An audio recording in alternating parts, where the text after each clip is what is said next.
bagaimana sejarah agama Konghucu di pertama kali ya?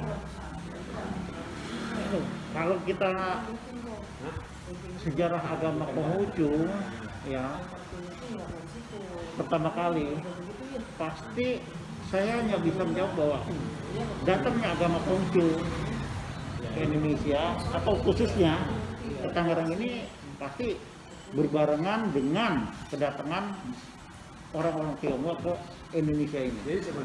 Tapi kalau menurut catat sejarah, Kota Kalimandaratnya itu yang sejarah apa ya, buku pada layang kalau nggak salah saya itu, ya pendaratnya orang Tionghoa datang ke Indonesia itu sekitar tahun 1400-an ya, kalau 70 sekian lah.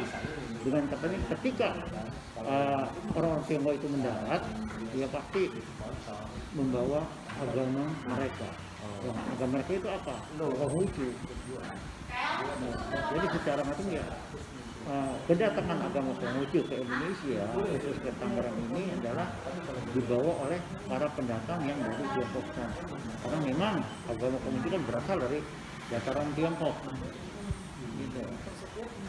Lalu bagaimana konsep ketuhanan dalam agama Konghucu? Nah, kalau konsep ketuhanan dalam agama Konghucu yang jelas mungkin sama ya dengan agama lain.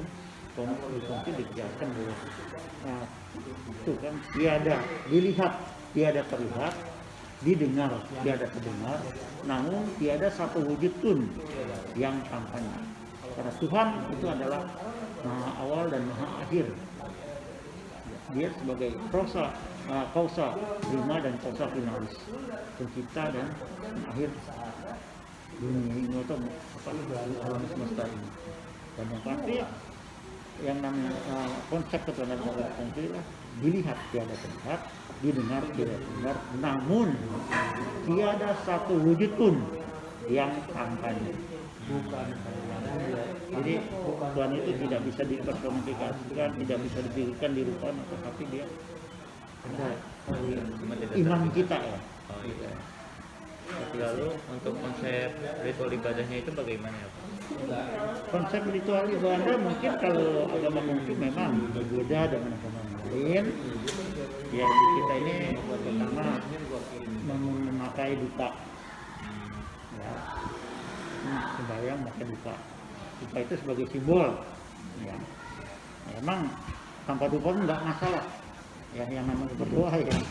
Tapi memang ada sebagai simbol, jadi dupa itu asapnya itu wangi, harum.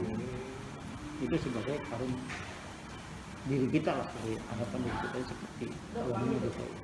Dan asapnya itu yang menuju ke atas seolah-olah doa kita.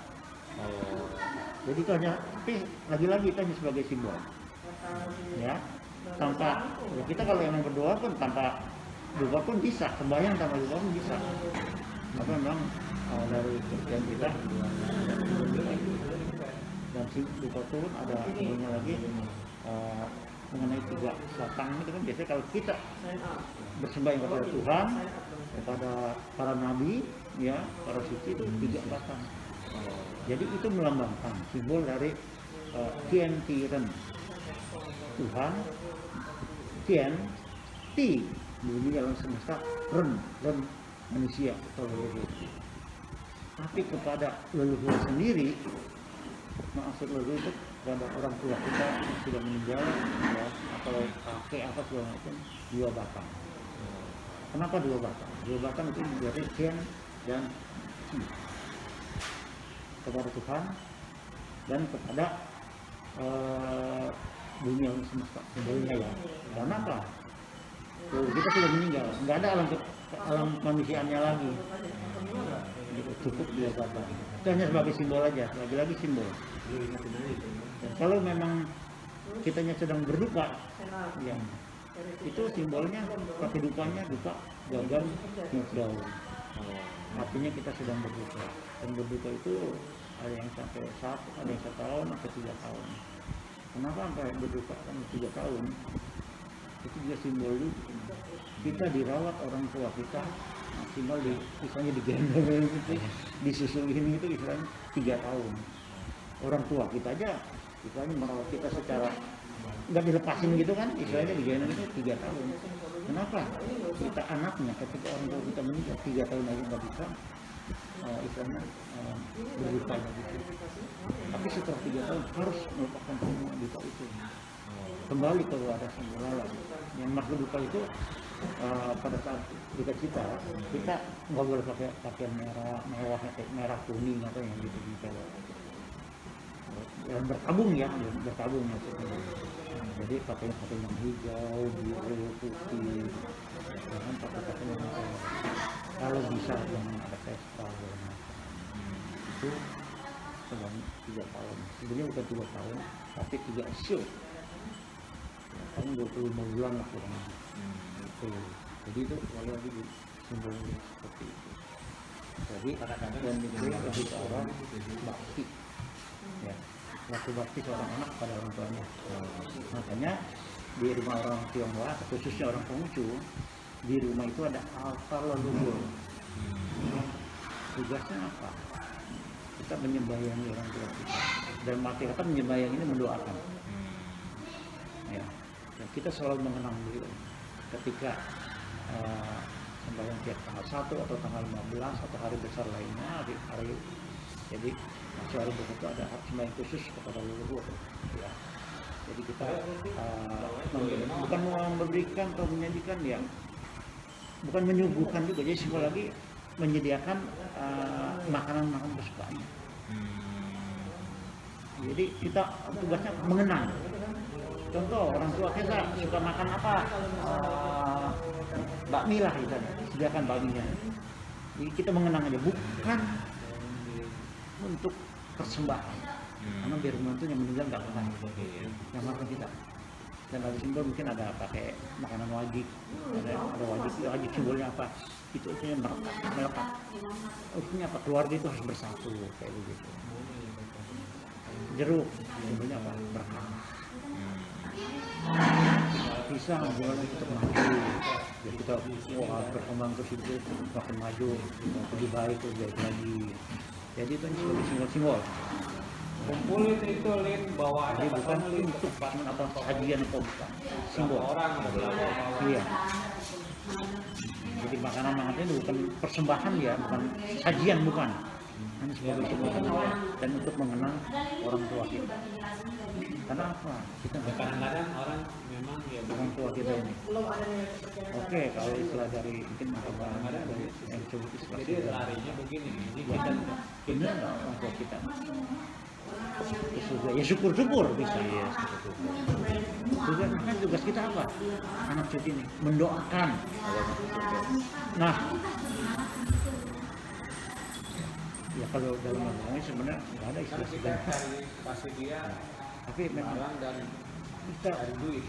bermangganya dari kita berbakti sama orang tua tidak hanya pada saat masih hidup aja, pada saat orang tua kita meninggal pun kita tetap bisa berbakti dengan apa tadi mendoakannya.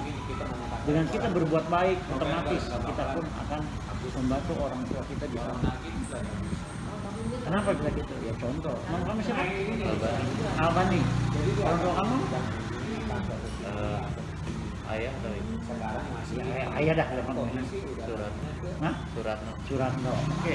Ketika kamu Albani rajin, kamu Islam kan? Iya. Rajin sholat, sering membantu orang, menolong orang. Kalau di masjid apa sering rajin segala macam. Orang kan lihat, siapa tuh Albani? Anak siapa sih? Orang tua kita yang ininya ya. Belum.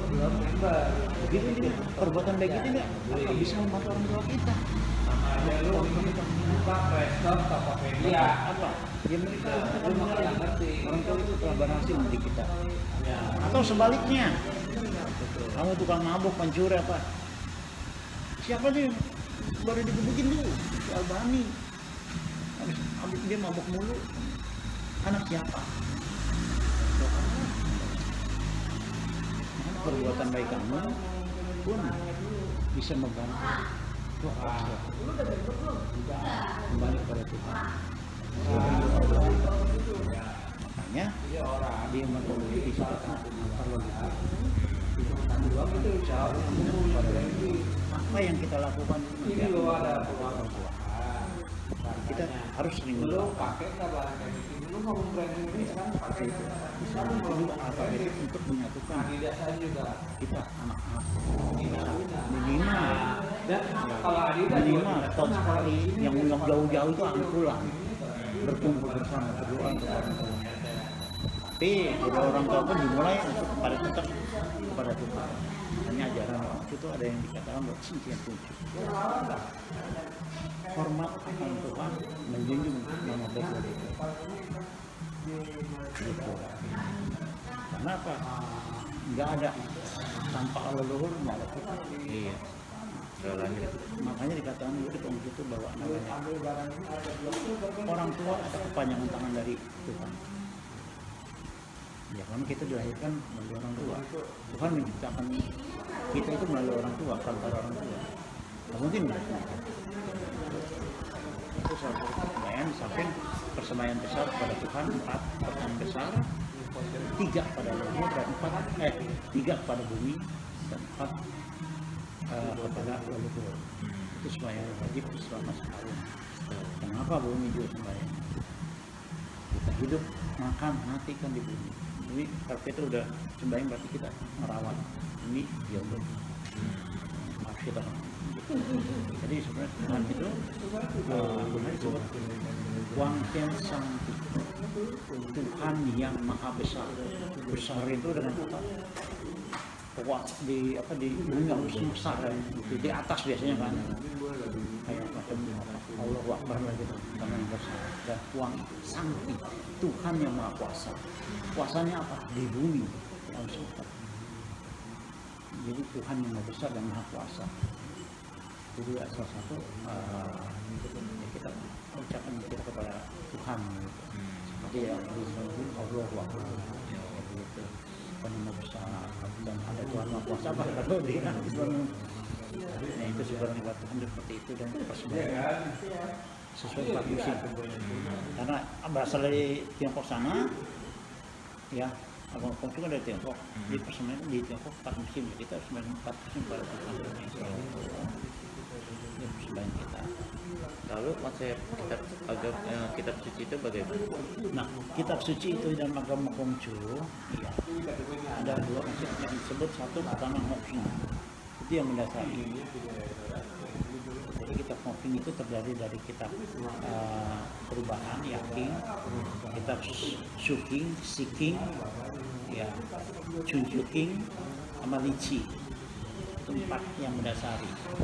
Mungkin dalam Islam sebut hadis lah gitu ya. Nah, dan satu yang pokok. Yang pokok itu adalah sesu. Cing. Yang terjadi 4 kitab juga. Dan 1 kitab itu. Kalau yang Mokping itu masing-masing kitabnya. Tapi Suking itu nanti gua bantu lo. sesu yang bagus jadi 1 kitab. Ya. Ajaran besar, Taihak, jadi mubah. Pokoknya Taihak ada Tengah Sempurna, Sabda Suci dan Mengse. Jadi ada yang mendasari dan ada yang pokok. Nah kalau mendasari itu kitab yang pertama kan dari 5.000 tahun dan dari zaman pertama kali yang itu perubahan itu yakin simbol-simbol jauh gitu. Itu kitab perubahan dan itu usia kitab itu yang paling kuat. Jadi udah 5.000 tahun. Jadi sebenarnya Konghucu, agama Konghucu ajaran itu dari awalnya dari muda sampai sekarang bahasa ini sampai Konghucu ya udah 5.000 tahun. Kitab yang paling itu adalah itu sendiri dari yakin. Lalu bagaimana perkembangan agama Konghucu di Indonesia? Ya memang kalau lihat perkembangan agama Konghucu kalau bilang yang paling berat karena politik di masa lalu. Pada zaman Orde Lama di PNPS nomor 1 tahun 65 ya. Dikatakan sudah ada 6 agama yang ada di Indonesia. salah satunya Konfusius. Nah, terjadi perkembangan politik ketika harta naik dengan diterbitkannya Impres nomor 14 tahun 67 dan segala semua yang berbau Tionghoa ke Cina itu dilarang. Nah, salah satu yang itu adalah Konghucu. Tapi kalau barang Jadi pada saat itulah Konghucu memang di pasaran dijual 1.000 dilarang. ya, Konghucu. terus dijual 200.000 Di sekolah-sekolah, di KTP, atau perkawinan semua nggak boleh karena dianggap bisa di luar berasal dari Cina. bisa jual 1.000 Nah, disitulah kemunduran. Selama Soeharto berkuasa selama lebih dari 32 tahun, ya itulah agama Konghucu tidak bisa berkembang. kan kalau dari palsu sama kaldu nih tadi Umat Konghucu pada saat itu dipaksakan untuk memilih 5 agama. Dan sebagian besar umat Konghucu pada saat itu pindah ke Buddha secara KTP. sama kaldu Secara KTP pindah, tapi hatinya yang masih Konghucu. Konghucu. Makanya sekarang yang ada, walaupun dia beragama Konghucu, tapi hari-harinya melaksanakan secara Konghucu. Walaupun agamanya di KTP Buddha, tapi hari-harinya itu menjalankan secara Konghucu. Cuma memang anak sekarang nggak tahu. Jadi seolah itu ajaran Buddha. Nah, apalagi sekarang timbul yang disebut dengan Tridharma. 3 agama dijadikan satu. Buddha, Konghucu, dan Tao. Tapi Tridharma itu di bawah Buddha.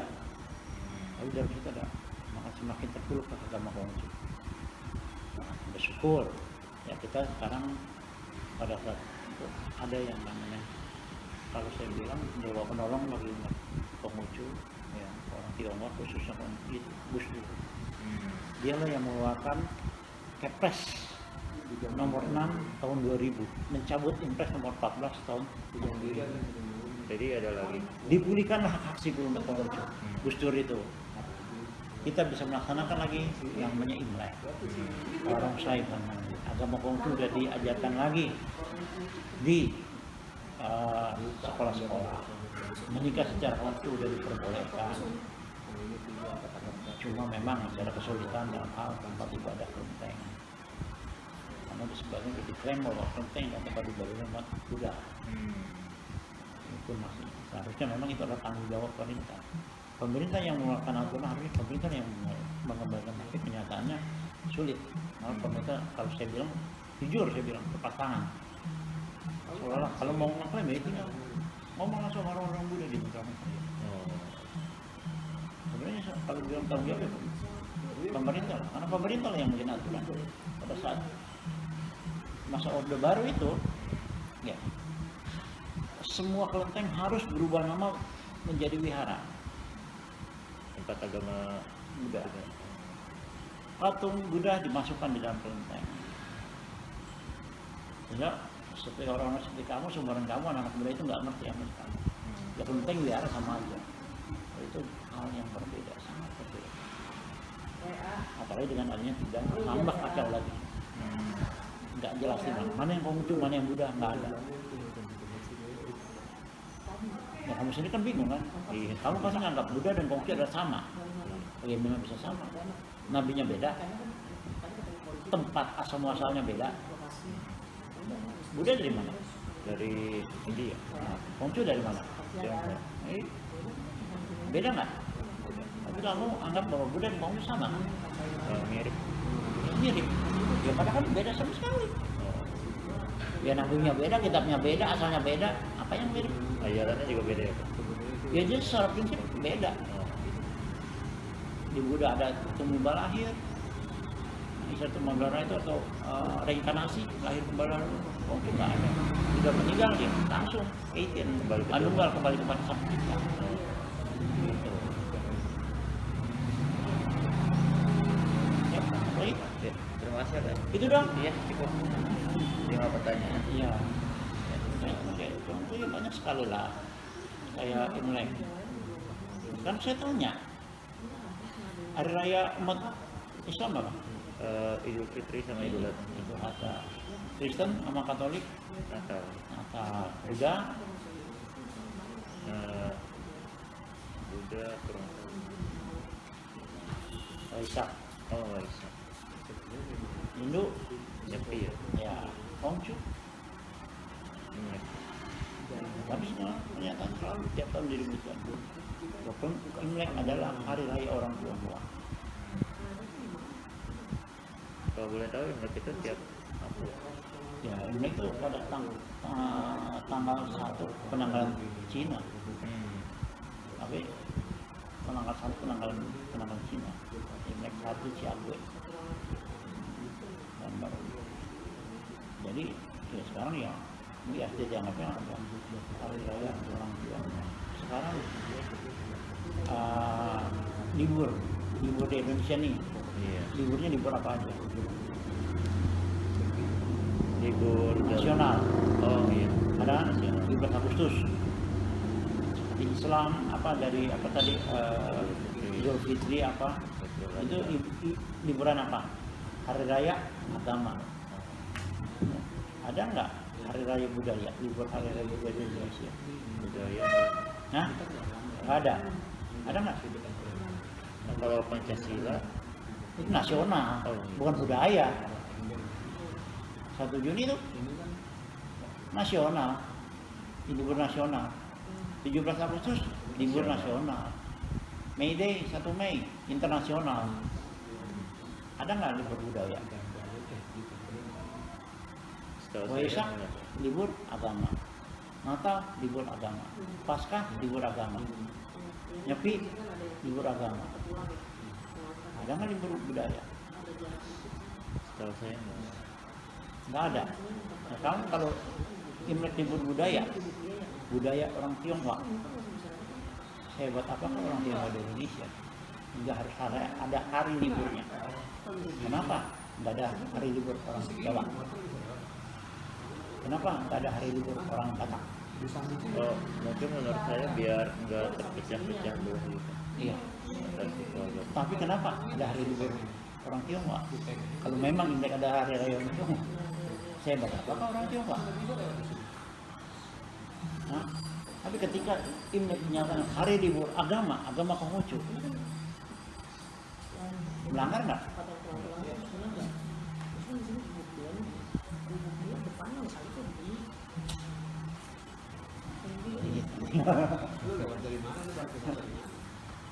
Jadi dulu itu Imlek itu Jelas dikatakan bahwa itu Imlek, ya. Memang pada saat itu dikatakan bahwa Imlek hari raya agama Konfusius garis miring agama Tionghoa. Karena waktu itu penganut Konghucu mayoritas dari Tionghoa. Dianggap Konghucu adalah agama Tionghoa. padahal banyak juga ya yang dari negara lain. Sekarang itu udah ada asosiasi International Confucius Association. Jadi asosiasi Konghucu internasional. Dan di Indonesia sendiri kalau nggak salah udah 2 kali mengadakan pertemuan Confucius internasional. Bahkan dari Rusia ada, Afrika juga ada, tengahnya ada. Di Indonesia sendiri memang mayoritas orang Tionghoa, tapi bukan berarti orang Sunda tidak ada yang beragama. Ada juga yang beragama. Bahkan sampai orang Papua pun ada yang beragama Konghucu. Jadi Konghucu sekarang udah bersifat apa ya? Bukan lagi agama Tionghoa. Bukan lagi agama Tionghoa. Ya, karena orang Tionghoa yang beragama Buddha banyak, beragama Islam ada banyak.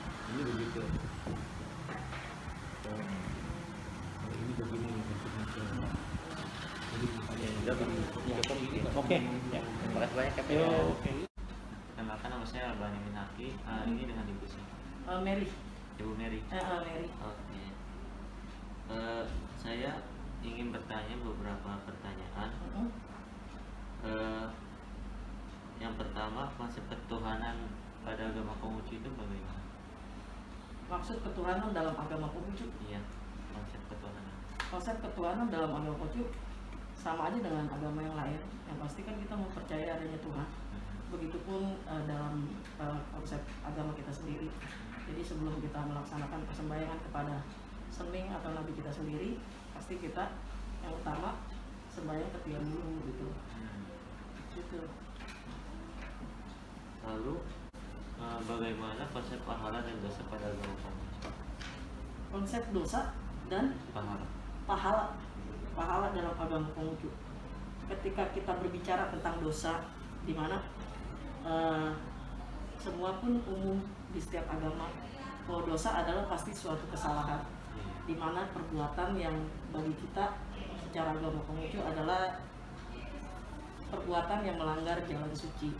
Banyak hal contoh di masyarakat, yaitu salah satunya ya tidak berbakti kepada orang tua. Karena konsep ajaran kita lebih menekankan kan kepada bakti terhadap orang tua. Jadi itulah yang utama. Jadi ketika kita melakukan hal-hal yang bertentangan dengan jalan suci Nabi, dan itu salah satunya adalah tidak berbaktinya kita sebagai anak terhadap orang tua kita, itu adalah dosa terbesar buat kita gitu. Itu jawaban singkat aja ya. Nah kalau kita berbicara lagi tentang pahala, apa sih pahala? Pasti ujung-ujungnya adalah perbuatan baik ya. Kita meyakini bahwa segala sesuatu yang kita lakukan selama itu tidak melanggar jalan suci dan kita berada di jalan lurus, di jalan Tuhan, semua akan menjadikan suatu rahmat dan berkah buat kita yang menjalaninya. Itu aja sih singkatnya ya. Lalu selanjutnya bagaimana konsep surga dan negara? Surga dan neraka. Surga dan neraka. Kalau secara umum nih ya, saya sebagai umat Konghucu, memang di kita nggak pernah sih ngebahas kata surga atau kata neraka itu sendiri. Tapi ketika kita berbicara bahwa kita melakukan suatu perbuatan yang melanggar jalan suci Nabi, nah di dalam ayat kita itu kita harus meluruskan. Jadi kita berkatanya selalu meluruskan. Ketika Anda melakukan suatu hal yang bertentangan dengan ajaran agama Anda, maka tugas kita lah teman-teman terdekatnya untuk bisa meluruskan itu menjadi jalan yang benar, jalan yang sesuai diajarkan dengan Nabi kita, yaitu Nabi Konghucu. Seperti ini. Lalu untuk ritual ibadahnya itu apa yang dilakukan? Ritual ibadah. Iya. Ritual ibadah itu kita kegiatan yang biasa kita lakukan yang umum adalah kebaktian. Seperti dengan agama-agama lain pun mungkin ada kayak Katolik atau apa melakukan kebaktian. Itu kebaktian yang rutin kita lakukan. Terus di samping itu kita pun banyak hal lain, yaitu kayak sembahyang-sembahyang besar. Salah satunya kita tidak boleh melupakan bakti kepada leluhur, yaitu kita melaksanakan cengbeng, sembahyang cengbeng. Kayak kemarin kita baru saja melaksanakan persembahyangan Kuanyan, itu persembahyangan Eling dan Aqua. Di mana tuh kalau yang itu kita bisa ngedirin telur pada hari itu, ya tahu juga kan kamu ya. Nah, disitulah yang kita meyakini bahwa pada hari itu adalah hari baik, di mana segala sesuatu bisa berguna buat kita, bahkan tumbuh-tumbuhan pun bisa menjadi obat buat kita, seperti itu.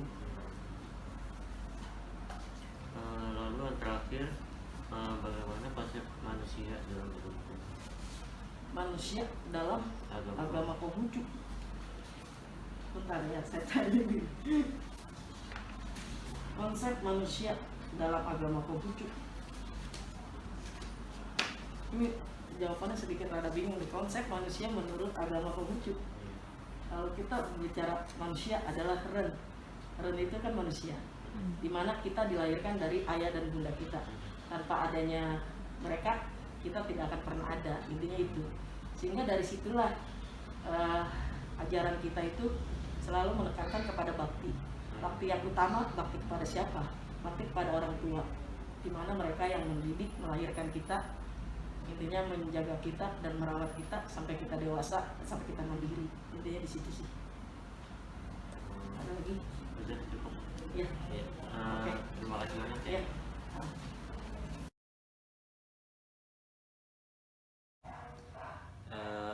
Mau tanya beberapa pertanyaan nih Pak Ade. Iya. Jadi dalam agama, sejarah agama Protestan itu terbentuknya itu gimana?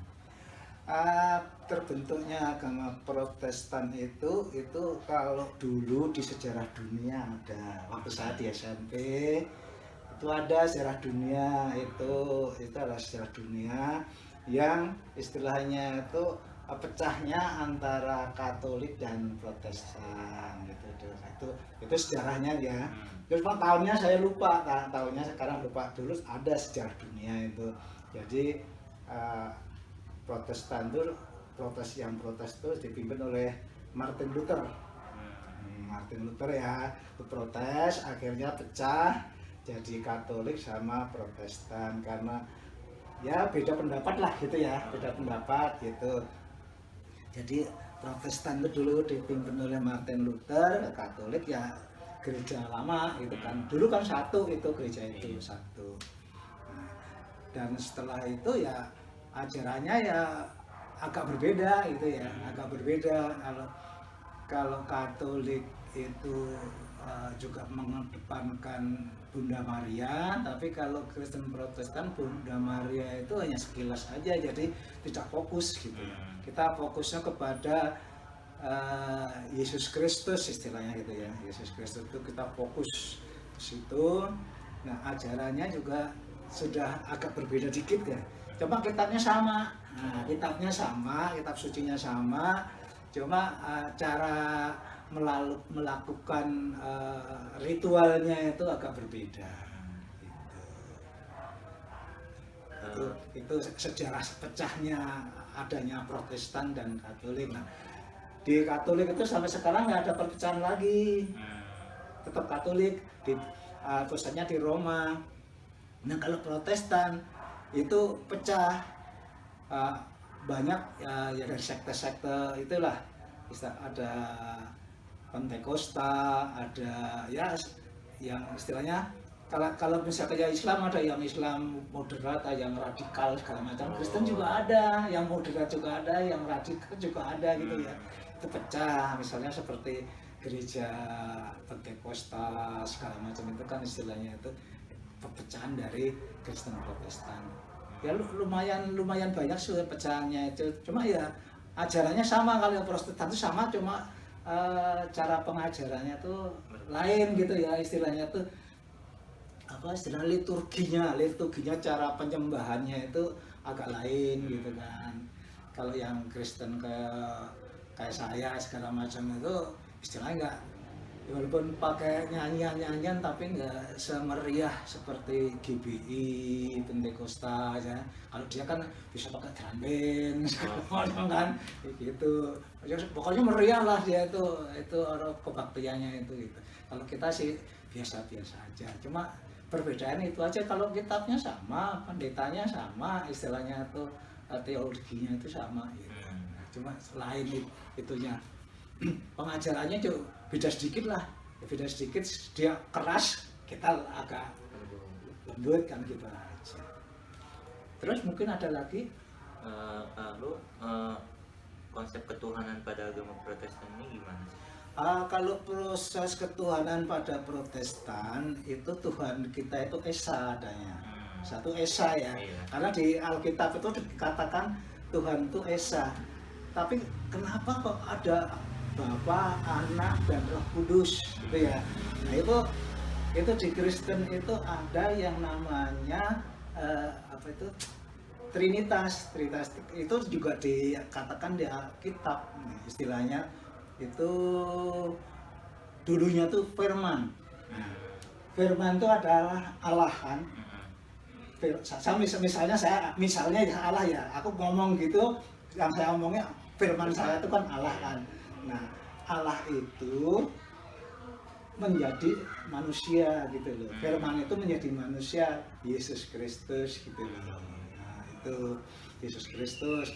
Nah, setelah Yesus Kristus itu naik surga, turunlah Roh Kudus.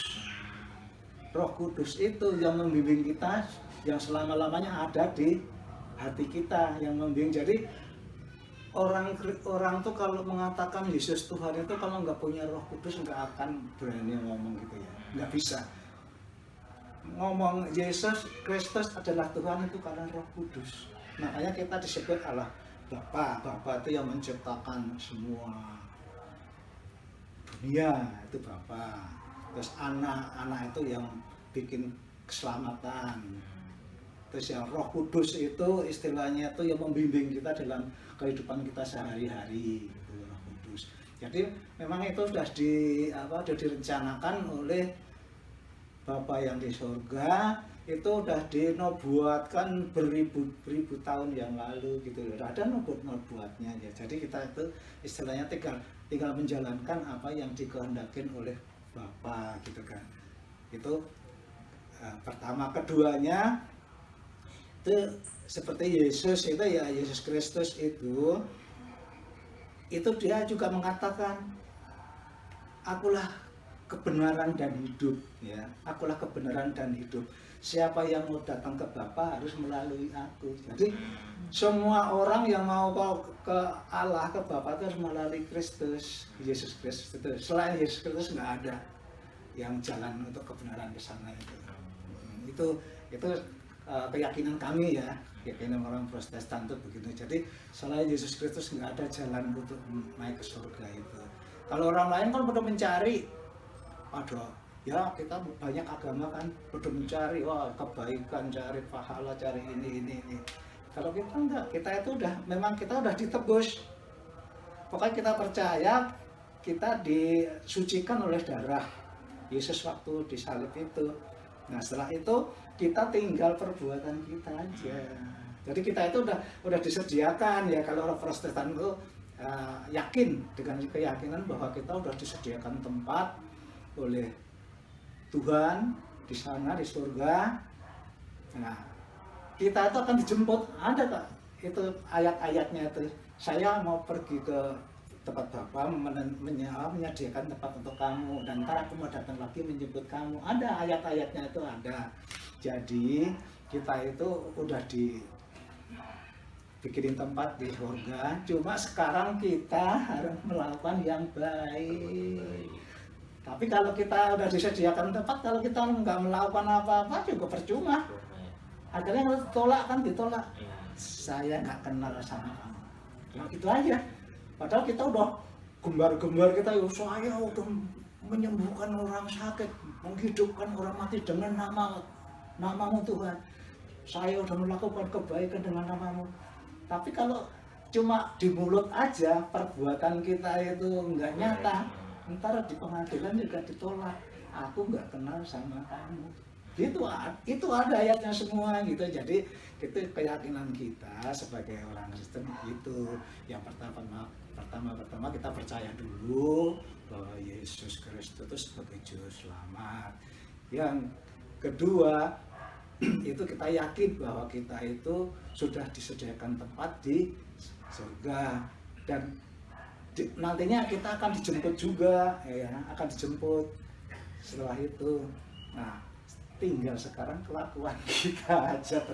Terserah karena orang kan mentang-mentang aku udah ditebus dosaku dengan darah Yesus, terus kita senang-senang, itu nggak boleh. Jadi kita harus berbuat baik gitu ya. Jadi kita itu kalau seperti kita kebaktian di gereja pun kita ada pengakuan dosa tiap minggu itu, pengakuan dosa itu.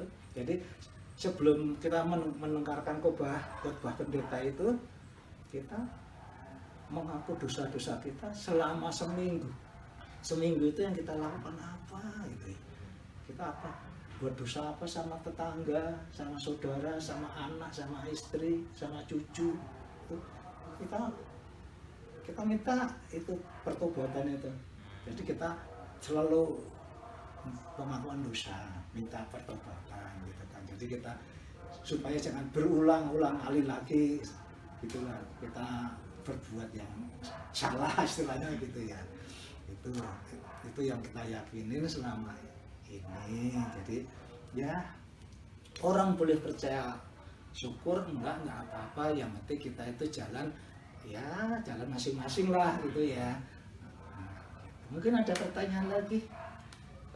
Lalu untuk konsep kitab sucinya itu bagaimana? Konsep kalau konsep kitab sucinya itu kan itu udah dari zaman ini. Saya sendiri juga istilahnya tinggal memakai kan, Jadi kalau yang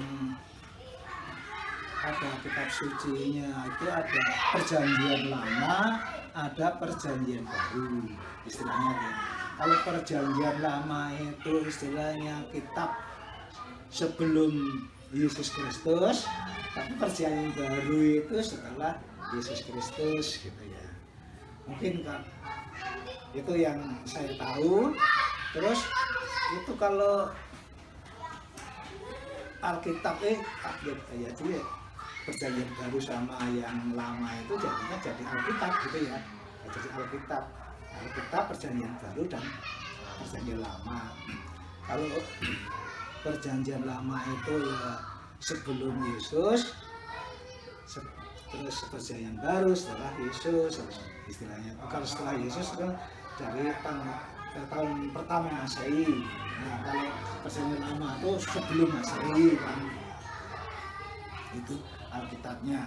Nah, Alkitabnya itu ya ada yang lama, ada perjanjian, ada Taurat, ada Zabur, Mazmur, ya.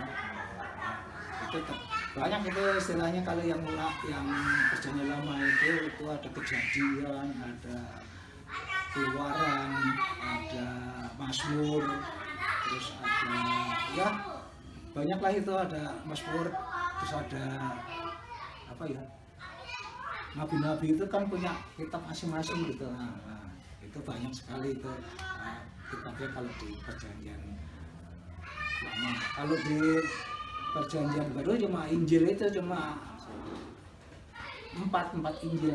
Nah, 4 Injil sama Wahyu cuma itu aja, cuma 4 Injil sama Wahyu itu kitabnya.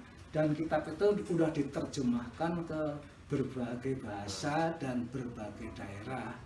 Nah, itu yang menerjemahkan kalau di Jakarta ya Lembaga Alkitab Indonesia. Nah, itu terjemahnya ada bahasa Indonesia, ada bahasa Jawa, ada bahasa Manado, bahasa Padang, bahasa Sunda. Itu bukan di daerah-daerah itu udah ada terjemahnya.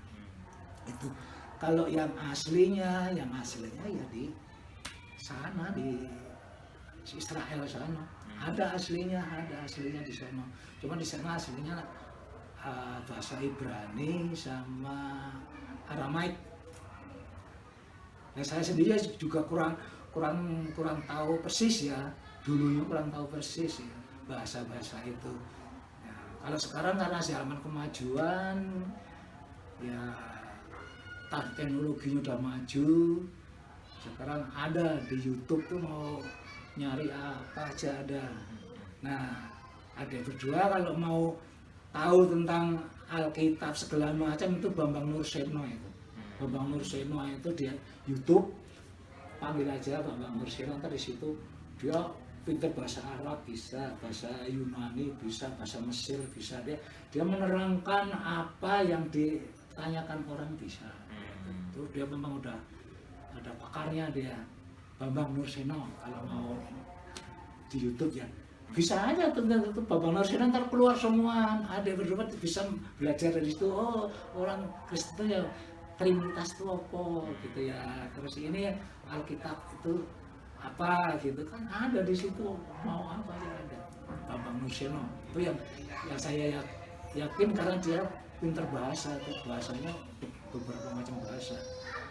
Itu ya kalau mau istilahnya mau tahu Alkitab yang aslinya kayak apa, yang gulungan, yang aslinya kan masih gulungan itu apa kulit itu yang menemukan malah orang Arab itu menemukan aslinya itu. Terus mungkin ada lagi Terus bagaimana ritual ibadah yang dilakukan? ya, Ritual ibadah. ibadah. Nah, kalau ibadah kita ya hari ini aja. Itu kegiatannya itu apa ya? Nah, kegiatan ritual ibadah itu kan penyembahan. Itu istilah penyembahan, ada ya istilahnya itu ada pengakuan dosa, terus kita memuji dan memuliakan Tuhan pakai hitung-hitung ya, hitung-hitung jemaat. Terus kita ada persembahan. Nah, persembahan itu gunanya apa? Gunanya untuk kegiatan gereja atau pembiayaan gereja. Gereja itu banyak yang dibiayai. Kita punya pegawai gitu kan, gereja itu punya pegawai gitu ya, ada poster, ada bagian administrasi, ada pendeta. Nah, itu kita tiap bulan kita kasih JHP, istilahnya bukan gaji ya, jaminan JHP, jaminan, kalau JHP itu pendeta, jaminan hidup pendeta gitu ya, JHP itu, jadi kita istilahnya bukan gaji, jadi kita memang tiap bulan mengeluarkan gitu. Dan itu juga udah, kalau di saya itu, di gereja saya GKI itu udah diputuskan dari sinode, jadi kita itu ada gereja, terus di atasnya itu ada itu apa, yang paling tinggi sinode, di bawahnya apa masih juga sinode itu, di bawah sinode itu lupa saya di bawah.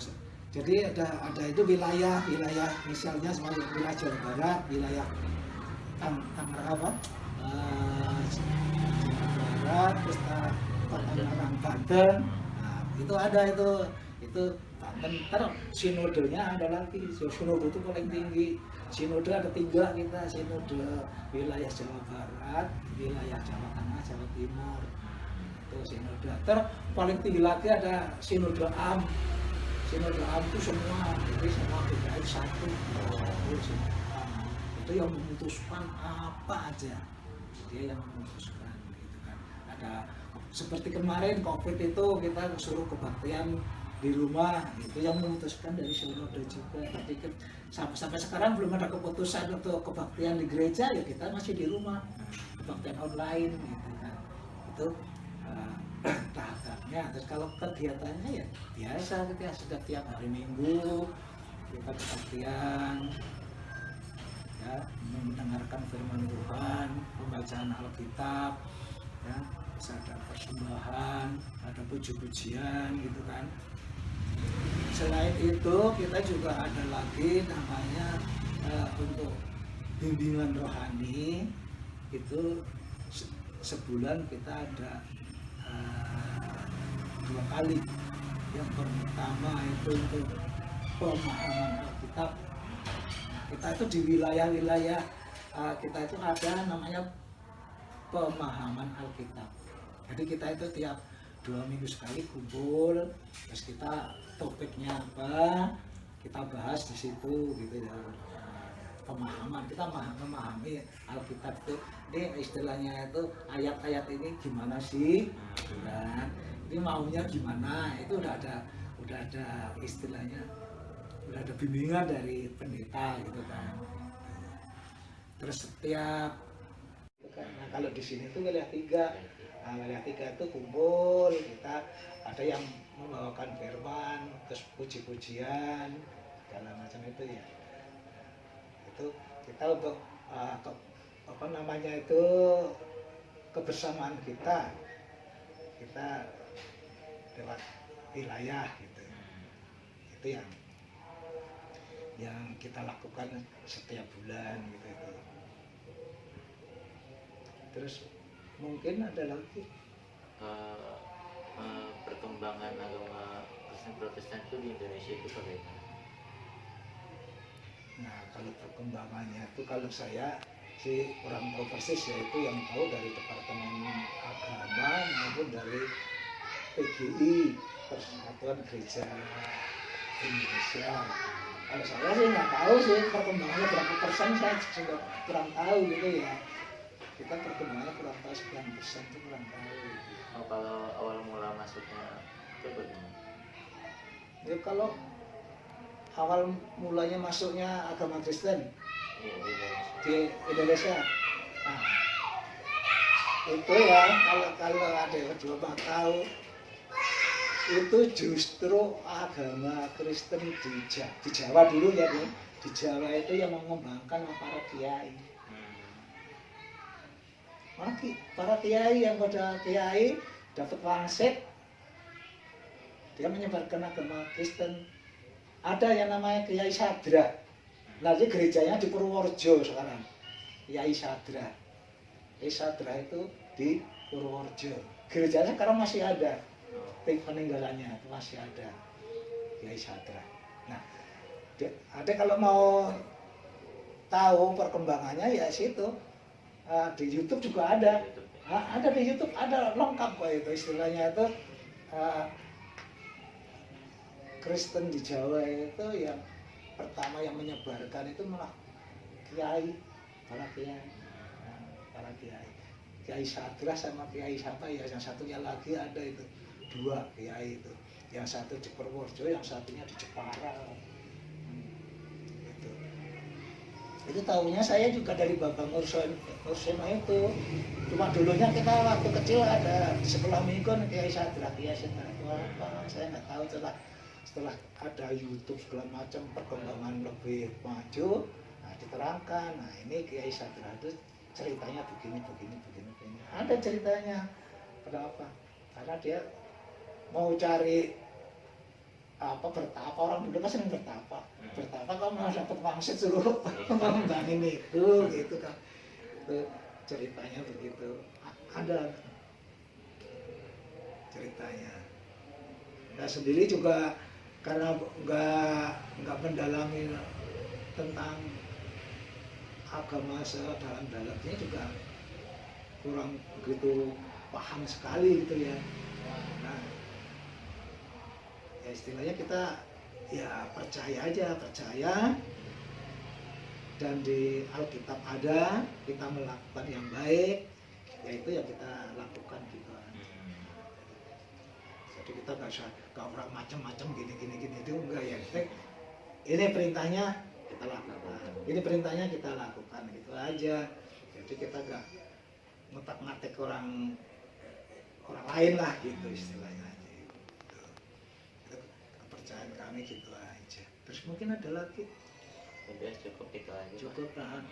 Ya. Ya itu saya sarankan kalau adik mau ini ke YouTube aja, ke Bambang Urseno lah. Bambang Urseno itu udah memahami benar itu. Orang dia bahasanya bahasa Arab bisa, bahasa Yunani bisa, bahasa Mesir bisa, bahasa Aramaik bisa. Jadi dia itu misalnya di kitab itu bahasa yang aslinya Ibrani ngomong apa dia bisa baca, bisa ini nerangin antara bahasa Indonesianya apa, dan bahasa Arabnya apa, tahu dia. Kan dia beberapa bahasa pinter dia. Itu aja ntar, jangan cuma ngasih tahu aja, ntar bisa itu perbandingan gitu ya. Di situ juga ada ya diterangin sama Bambang Urseno kenapa kok dulunya Nasrani itu satu kok jadi pecah jadi 2, ada Katolik, ada Protestan. Kenapa? Ada itu di situ. Tinggal baca aja dan dengerin aja dah. Dia akan cerita itu kan gitu, cerita. Itu lebih abdal lagi karena dia pakarnya lah.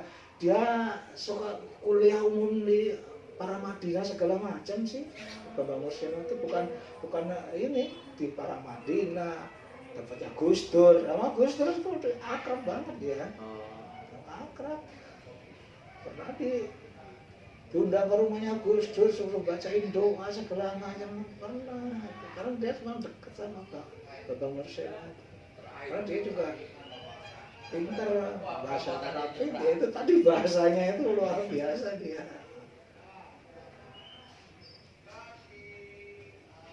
Jadi kalau kita mau ini ya saya nyarankan aja baca aja lah itu Bambang Urseno lebih gini gitu ya. Kalau saya itu paling ya cuma sedikit, nggak ada segini. Kalau mau bahas itu ya Bambang Urseno, udah mau apa itu ketuhanan ya segala macamnya, apa trinitas, apa ini gitu kan. Orang kan ya begitulah. Ya udah Pak, terima kasih banyak ya Pak ya. Maaf mengganggu nih Pak. Iya nggak apa-apa. Itu aku coba saran aja, kalau mau lebih update lagi buka aja YouTube. Nah, Bambang Urseno. Jangan yang lain. Iya. Kalau yang lain kan masih bahasanya kurang ini, kurang mantap. Kalau Bambang Nursiono gitu. Ada Ilmunya boleh karena dia kuliahnya ngomong harinya di sono, di Suriah, di Arab, di Israel, di Mesir dia itu.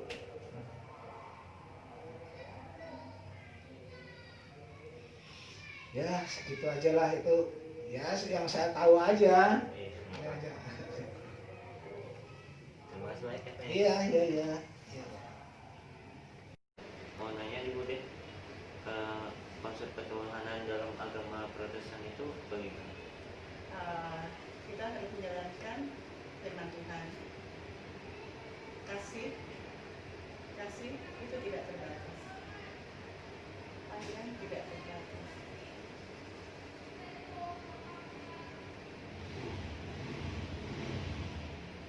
Lalu yang kedua, konsep pahala dan dosa dalam agama Protestan itu bagaimana? Gimana? Konsep pahala dan dosa.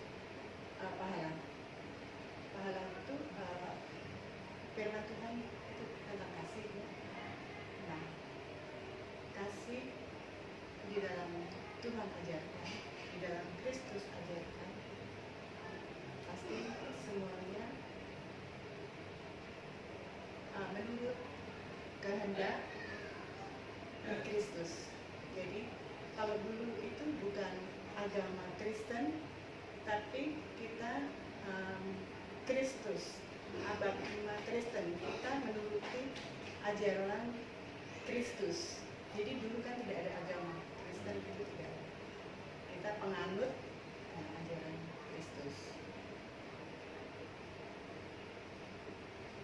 Lalu konsep surga dan neraka dalam agama Protestan itu bagaimana?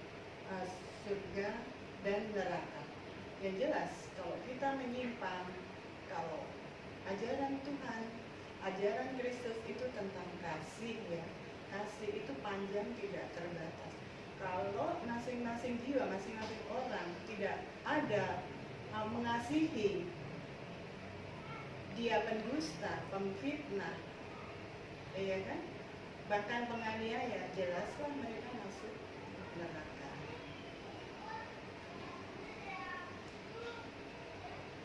Lalu selanjutnya ritual ibadah yang dilakukan itu biasanya bagaimana?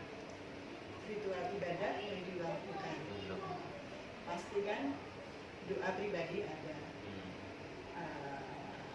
misbah keluarga pasti ada, misbah keluarga. Kita berkumpul ya di setiap hari ya, terlebih pagi sebelum kita melakukan aktivitas, atau kita sebelum melakukan aktivitas misalkan yang sekolah, yang kantor, kita wajib doa bersama. Dan sebelum kita istirahat pun juga wajib doa bersama, bersyukur atas di setiap langkahnya Tuhan selalu pimpin, Tuhan selalu melimpahkan kasih-Nya.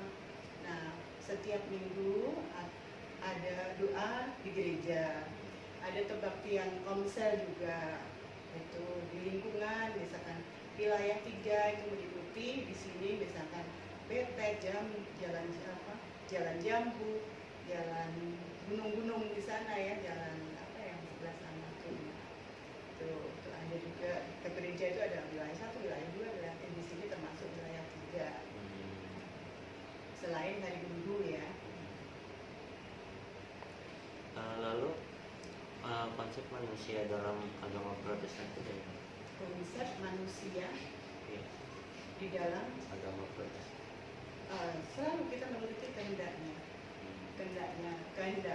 Tuhan, kehendak Kristus ya, kan tentang kasih, ya kan, selalu tentang kasih. Kalau orang mempunyai dan kasih Kristus itu kita tiru, pasti kita akan melakukan kejahatan. Introspeksi di iya, Kristus tidak ada mengajarkan kejahatan, mengajarkan manipulasi, mengajarkan yang tidak berkenan dalam Kristus. Jadi kasih dan kasih dan kasih. Cukup itu aja Bu. Oh, itu aja. Terima kasih banyak ya. Oke, iya. Pak Deh, mau nanya nih, konsep ketuhanan pada agama Kristen itu gimana? Agama Kristen itu adalah salah satu agama yang bersumber kepada iman bahwa Tuhan itu satu. Ya, Tuhan itu hanya satu, yang jelas begitu ya. Tapi kemudian karena Kristen itu juga terpecah-pecah menjadi banyak sekte-sekte, itu tentu penghayatannya antara sekte satu dengan yang lain, antara Kristen yang satu dengan yang lain itu tidak selalu sama, seturut dengan kebiasaan-kebiasaan masing-masing gereja Kristen itu. Adapun pada umumnya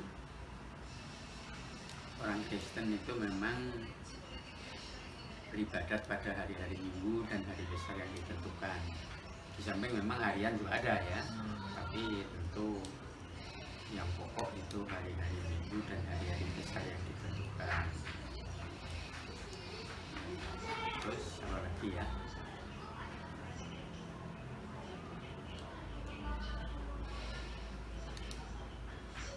Prinsip dasar Kristen itu adalah cinta kasih. Jadi Kristen yang manapun yang bersumber kepada ajaran Yesus Kristus itu diutamakan adalah cinta kasih pada sesama. Terus untuk konsep pahala dan dosa itu bagaimana? Dosa itu semua perbuatan yang melanggar perintah Tuhan yang dituliskan. Perintah Tuhan itu ada yang diwariskan dalam bentuk tulisan-tulisan, ya. Tapi juga ada perintah-perintah yang tidak tertuliskan, yang berlawanan dengan suara hati yang baik. Jadi kalau bertentangan dengan itu tentu termasuk sesuatu yang dosa. Gitu. Kalau untuk pahala? Adapun dalam gereja Katolik pahala itu nggak dikenal ya, cuma taunya baik dan buruk saja. Kalau orang yang hidupnya lurus, hidupnya suci, hidupnya kudus, hidupnya di samping menuruti ajaran-ajaran agama dengan taat pada hukumnya, juga menjalankan cinta kasihnya itu dalam kehidupan sehari-hari itu. Jadi upahnya kita harapkan dapat masuk ke sana. Jadi intinya itu pahala dan dosa itu sama aja kayak kebaikan dan keburukan. Iya, kira-kira begitulah secara pendeknya. Lalu untuk konsep surga dan nerakanya itu bagaimana? Surga itu suatu bayangan tempat segala macam kebaikan dan ketentraman hidup.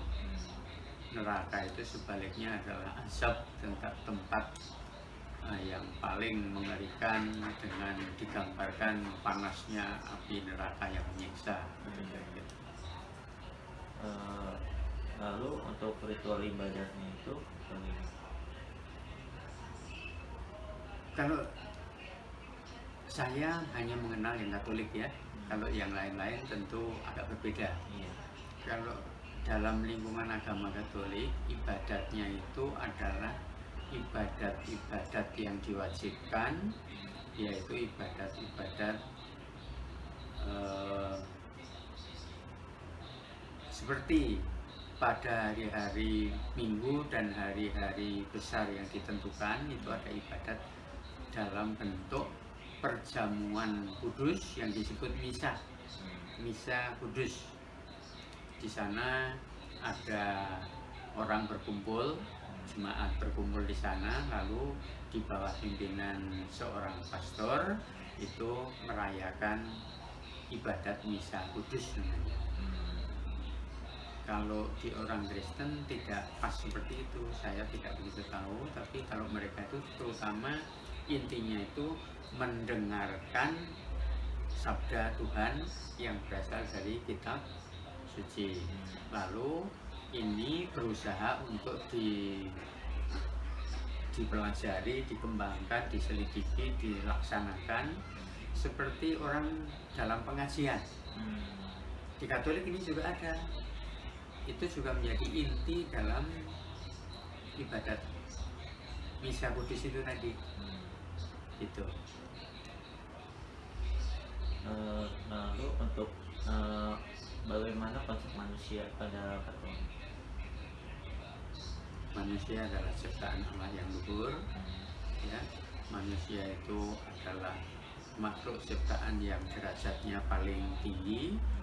Oleh karena ketinggian derajatnya itu, dia juga punya tanggung jawab baik terhadap hidupnya sendiri, hidup sesama dan lingkungannya, maupun hidup sesama makhluk. Udah. Iya, itu sederhananya begitu. Karena kalau mau yang lebih luas sekali itu tentu ya panjang lebar sekali ya. Iya. Ya udah cukup Pak Des. Ya makasih Pak Des. Mudah-mudahan berguna. Iya. Mau nanya Bu, tentang agama Hindu. Buddha. Oh ya Buddha. Konsep ketuhanan di agama Buddha itu bagaimana? Ya, gimana maksudnya? Konsep ketuhanan. Ya itu sembahyang di wihara. Kalau saat belajar wihara ya di rumah aja itu di situ, di dekat altar begitu. Lalu konsep pahala dan dosa di dalam agama Buddha itu bagaimana? Gimana ya, saya nggak bisa jelasin dah. Oh, nggak bisa jelasin. Iya begitu dah. Untuk surga dan neraka bagi agama Buddha itu bagaimana? Kalau untuk itu mah saya juga nggak bisa jawab ya. Kalau untuk neraka itu ya, kalau kebaikan saya bisa. Kalau untuk neraka apa itu saya nggak ngerti. Soalnya kan saya bukan itu ya, bukan apa ya, kan nomor biasa. Lalu ritual ibadah yang dilakukannya itu bagaimana? Ya dilakukan maksudnya setiap harinya. Ritual ibadah yang pokok-pokok gitu. Oh, itu di wihara. Biasanya saya di wihara. Itu kegiatannya apa? Kegiatannya kalau selama nggak ada almarhum ini, saya kegiatannya sih kalau di wihara ya hanya untuk sembahyang gitu ya. Tapi kalau lagi ada almarhum kan, kalau ada dia kegiatan kita ngikut. Sekarang kan nggak bisa, kalau aku lagi kerja kan sibuk. Oh, iya. Waktunya nggak ada, iya.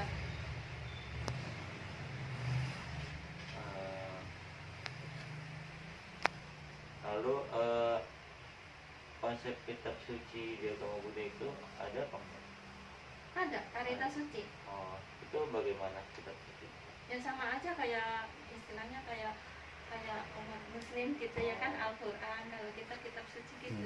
Oh, sama gitu. Ya sama aja, cuman nyebutnya beda gitu loh Oh. Mas. Lalu konsep manusia di agama Buddha itu bagaimana? Ya setahu saya sih baik-baik aja. Enggak, maksudnya kan misalkan manusia itu diciptakan untuk beribadah. Nah, Itu kalau di agama Buddha itu ya sama aja. oh sama aja. Heeh. Sama aja, cuman beda nyebutnya gitu doang. Kalau kita kan waktunya kalau hari Minggu gitu ya, kalau apa itu, kalau lagi itu kan memang aku kerjanya di PT jadi susah ya, waktunya hanya hari Minggu doang gitu. Ya udah, cukup itu aja. Kayak Oke Pak, saya ingin bertanya beberapa pertanyaan mengenai agama Islam. Konsep ketuhanan dalam agama Islam itu bagaimana ya? Oke, baik.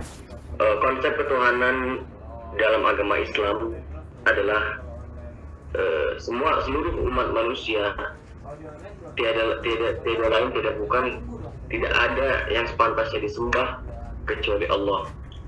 Allah mempunyai utusan yang disebut dalam Islam Rasul Allah, yang dimana bertugas untuk menyampaikan apa-apa yang diperintahkan Allah melalui malaikat Jibril. Nah, Lalu di dalam Islam mempunyai hukum yang dimana hukum itu bernama Al-Quran. Al-Quran bukan bahasa Arab, tapi bahasa Allah. Memang bahasa Arab, tapi orang Arab tidak ada yang bisa membuat atau menciplak atau membuat satu ayat pun seperti Al-Quran. Dalam Islam ada namanya rukun Islam. Rukun Islam ada 5. Yang pertama syahadat, yang kedua sholat, yang ketiga zakat, yang keempat puasa, yang kelima haji. Itu bila mampu. Nah, orang-orang Islam wajib memegang teguh kelima-lima ini karena ini syarat, ini rukun Islam.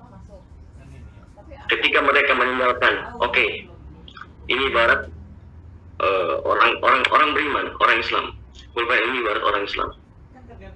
5 itu yang menggenggam dia.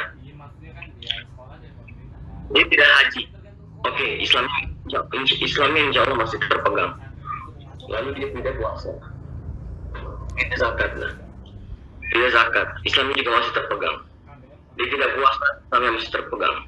Tapi kalau dia tidak sholat, maka Islamnya jatuh. Yang penting dari Islam ini hakikatnya itu syahadat sholat. Kenapa syahadat sholat? Karena di dalam Islam ketika dia sholat dan sholatnya itu benar, maka sholat itu mencegah keji dan mungkar. Maka misalnya dia sholatnya benar, maka keempat-empat itu juga benar.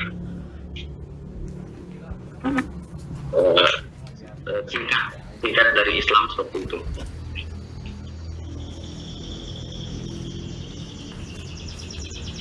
Weh, udah ya?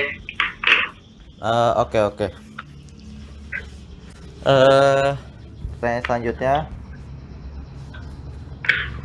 bagaimana konsep pahala dan dosa dalam agama Islam? Oke, konsep pahala dan dosa dalam agama Islam. Yang pertama, ada yang namanya manusia boleh melakukan segala hal hakikatnya. Silakan. Tidak boleh melakukan. Tidak boleh melakukan apa-apa. Maka ada yang namanya halal, ada juga yang namanya halal, makruh, lalu ada juga yang namanya syubhat, dan yang paling parah haram. Bahkan kalian melakukan yang halal, tapi jangan kalian lakukan yang haram. Ketika kalian melakukan yang halal, insya Allah kalian akan mendapat pahala. Tapi kalau kalian haram, pastikan kalian akan mendapat dosa. Dalam Islam itu universal. Islam tidak kaku. Dia hanya niat saja untuk berbuat baik, itu sudah dinilai pahala, sudah mendapatkan pahala.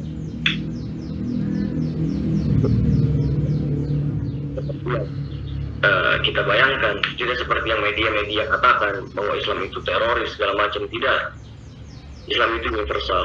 Islam itu agama yang terbuka. Engkau melakukan pahala dan melakukan pahala itu, ketika dia melakukan kebaikan pasti dia mendapatkan pahala. Dan itu tidak terbatas siapapun. Tidak hanya orang Islam sesama Islam. Memang di dalam Islam ada namanya konsep ukhuwah Islamiyah, saling bersaudara sesama Islam. Tapi kita selain non-Islam, kita pun bersaudara. Apa namanya ukhuwah insaniyah, bersaudara sesama manusia. Gitu. Oke.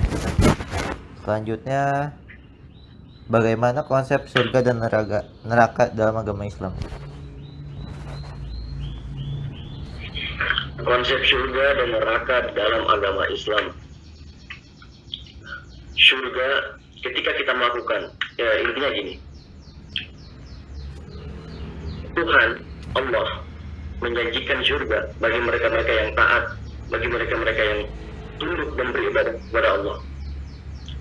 Dan Allah pula yang mengancam atau memberikan neraka kepada mereka yang menentang ajaran Islam, menentang utusan Allah, dan menentang ajaran-ajaran yang di dalamnya itu berkaitan dengan Islam. Karena di dalam Islam agama yang hanya satu agama di dunia ini yang diridhai oleh Allah, yaitu Islam. Di luar Islam itu tidak diridhai. Mengapa? Karena Islam sudah pelengkap semua dari kitab Taurat, Zabur, Injil, dan terakhir Al-Quran.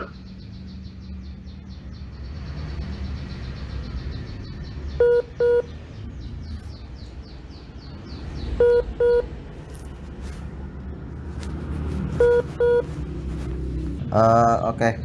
Saya ingin bertanya Pak, selanjutnya bagaimana konsep surga dan neraka dalam Islam? Konsep surga dan neraka dalam Islam. Surga diperuntukkan bagi mereka-mereka yang menjalankan perintah-perintah Allah dan menjauhi larangan Allah. Lalu neraka diperuntukkan untuk mereka-mereka yang menentang ajaran Allah dan tidak sama sekali taat dan tunduk dalam beribadah kepada Allah. Di dalam Islam, cara yang paling gampang untuk menjalankan perintah Allah dan menjauhi Tuhan, itu saja, lebih simpel. Itu kalian dipastikan dapat mendapatkan surga. Lalu bagaimana mereka-mereka yang Islam? Cuman kita banyak melihat mereka Islam, cuman ya banyak melakukan maksiat. Di akhirat nanti akan ditimbang, dan penimbangan di akhirat adalah seadil-adilnya penghakiman di sana. Di dunia, hakim di luar sana itu masih belum adil. Ada yang lebih adil, hakim akhirat. Maka dari itu, umat Islam diperintahkan untuk menjauhi larangan Allah. Karena apa? Allah tidak ingin mereka masuk neraka. Karena saking adilnya Allah, walaupun dia Islam, ketika dia melakukan maksiat, dia akan masuk neraka dahulu. Maka dari itu, umat Islam sangat dianjurkan untuk menjauhi larangan-larangan Allah. Karena Allah ingin mereka semua masuk surga tanpa hisab. Gitu. Lalu untuk neraka? Lalu untuk neraka diperuntukkan bagi mereka-mereka yang tidak taat dalam beribadah kepada Allah. Mengapa? Karena pertama, Allah sudah memerintahkan mereka untuk taat dalam beribadah kepadanya melalui wasilah-wasilahnya, yaitu Al-Quran dan Sunnah. Karena dalam Islam memiliki namanya hadis, dan hadis itu berbunyi, taraktu fikum amrayni, ku tinggalkan kepada kalian dua perkara, in tamasaktum bihima, kalau kalian berpegang teguh keduanya, kalian tidak akan tersesat selama-lamanya. Kitabullah wa sunnah Rasulullah sallallahu alaihi wasallam. Dua itu dan pegangan untuk umat Islam untuk dan tidak untuk dan menjauhi nerakanya. Maka dari itu, ketika neraka itu diperuntukkan untuk orang-orang yang tidak beribadah kepada Allah, memang itu adil. Karena Allah sendiri sudah mengingatkan mereka, tapi mereka tidak membuka itu. Ada mereka yang ingin beribadah kepadanya, namun mereka merasa dalam dirinya mereka masih ada nanti ajalah, atau dalam dirinya itu masih ada kesombongan. Nah, itu dia, tidak ada yang menyombongkan dari manusia, karena kita semua hamba bukan Tuhan. Oke. Lalu pertanyaan berikutnya, ritual ibadah yang dilakukan dalam Islam itu apa aja? Apa? Ritual ibadah. Ritual ibadah di dalam Islam sebenarnya banyak. Cuman ada beberapa yang diwajibkan. Pertama, kalian diwajibkan bagi mereka-mereka yang baru masuk Islam syahadat. Itu syarat untuk Islam. Lalu kita belajarkan sholat. Sebelum sholat ada namanya bersuci. Tentu kenapa? Sekarang analoginya gini, ketika kalian ingin berpacaran, ketika ketemu dengan pasangan, kalian bersih dulu, pasti bersih. Kenapa? Agar nikmat dipandang matanya, agar ya biar enak aja, biar lebih apa ya, lebih mesra aja. Kalau saja ketemu dengan manusia sebegitu ribet persiapannya, bagaimana ketemu pencipta kita? Maka dari itu Islam tidak mempersulit, hanya untuk mereka disuruh wudu. Nah, ketika kalian ingin tahu wudu kayak gimana, coba kalian tanya-tanya. Yang pertama itu sebelum kalian sholat, kalian wudu bersuci. Lalu setelah sholat apa lagi? Ada yang namanya puasa. Kalian diwajibkan puasa, tapi hanya 1 kali dalam setahun. 1 kali dalam setahun, yaitu puasa Ramadan. Apa hikmahnya? Apa pelajarannya? Kalian dipaksa.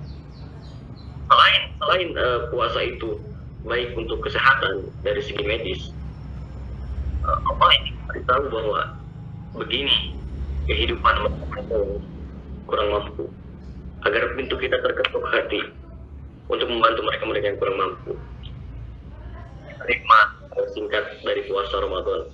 Lalu kalian diwajibkan untuk zakat, untuk mengeluarkan 2,5% dari penghasilan kalian. Kecil, 2,5%, hanya 2,5%. Sebelum Idul Fitri. Idul Fitri itu apa? Ketika 30 hari berpuasa Ramadan, maka hari ke-30-nya itu adalah hari kemenangan untuk Islam. Karena apa? Melewati masa-masa puasa, sudah melewati untuk menahan hawa nafsu. Maka sebelum 30 Ramadan diwajibkan untuk berzakat bagi mereka yang mampu. Lalu kalian juga itu aja. Yang wajib itu. Selanjutnya, konsep manusia dalam agama Islam itu bagaimana? Konsep manusia dalam agama Islam, manusia diciptakan dari tanah dan tiada perbedaan, mau dia hitam, mau dia putih. Apa buktinya? Di dalam Islam ada buktinya. La farqa bainal Arabi wal Ajam. Tidak perbedaan antara Arab dan non-Arab. Wala farqa bainal abyadi wal aswad. Tidak perbedaan antara hitam dan putih. Kullukum min Adam. Kalian semua dari Adam. Wa Adam min turab. Dan Adam dari tanah. Islam ini fakta. Seluruh nenek moyang manusia berasal dari Adam, bukan dari monyet. Seluruh nenek moyang nenek moyang manusia berasal dari Adam alaihi salam, bukan berasal dari monyet. Dan Adam berasal dari tanah. Bagaimana konsep penciptaan manusia? Itu hanya Allah yang tahu, karena akal kita terbatas. Kalau akal kita sangat terbatas, analogi, apaan? Akal kita nggak terbatas? Oke, akal kita terbatas. Pertama, ketika kita melihat di sini ada tembok, kita nggak tahu di belakang tembok itu apa, dan di belakangnya lagi apa, karena akal kita terbatas, tidak mampu untuk berpikir sejauh itu. Tapi Islam meyakini konsep bahwa manusia diciptakan dari tanah, bukan dari monyet. Lalu manusia tidak ada perbedaan karena mereka memiliki modal yang sama, otak, sama-sama punya otak, sama-sama punya telinga, sama-sama punya mulut. Tidak perbedaan. Yang berbeda hanyalah mereka sendiri, bagaimana memanfaatkan dan yang sudah Allah berikan. Oke. Saya rasa itu cukup pertanyaannya. Terima kasih banyak ya. Ya, sama-sama.